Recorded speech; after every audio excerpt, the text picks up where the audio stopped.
Bonjour et bienvenue sur la chaîne des entrepreneurs éclairés.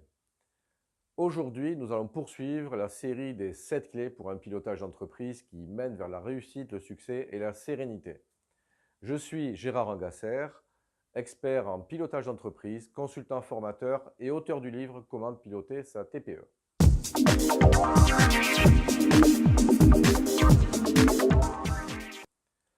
De plus en plus, les entrepreneurs que j'accompagne et ceux que je rencontre me disent « Gérer l'humain devient de plus en plus dur, les salariés ne sont jamais contents, c'est compliqué de recruter et de motiver ses collaborateurs sur la durée. » La 6e clé, c'est créer et maintenir une équipe performante.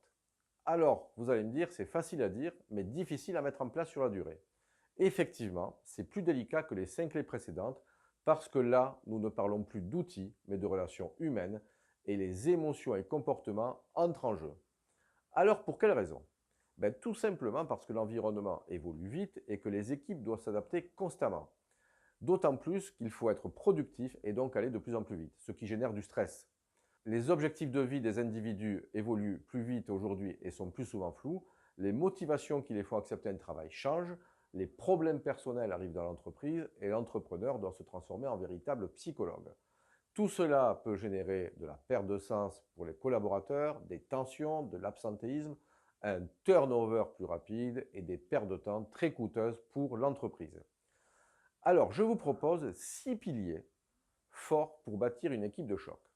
Premier point, fédérer autour d'un projet, d'où la nécessité de bien faire la 3e clé. Souvenons-nous, la vision, les objectifs, tenir le bon cap et ensuite avoir une feuille de route claire. Il faut être sûr que son équipe adhère au projet. Deuxième point, donner des objectifs clairs aux membres de votre équipe. Troisième pilier, recruter sur des valeurs avant de recruter uniquement sur des compétences. Partager les mêmes valeurs permet de bâtir un socle solide. Quatrième pilier, ne jamais penser que les membres de son équipe pensent comme vous. C'est humain de fonctionner comme cela, j'ai fait moi-même cette erreur, mais cela crée parfois de nombreuses incompréhensions. Chaque individu est différent et pense différemment avec des points de vue différents.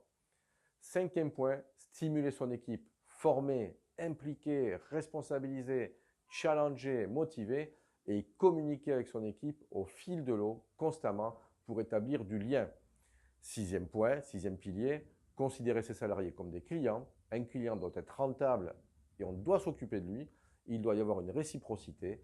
Eh bien, collaborateur, c'est la même chose. Il doit être rentable et on doit s'occuper de lui. Je vous laisse méditer sur cette 6e clé et j'ai une question à vous poser. Et vous, laquelle de ces actions avez-vous mise en place? En attendant, je vous dis à très vite pour la 7e clé où là, je parlerai de vous, de l'entrepreneur et de son état d'esprit. Comment faut-il faire pour avoir un état d'esprit d'entrepreneur éclairé? En attendant, je vous dis à très vite pour une prochaine vidéo et je vous dis à bientôt.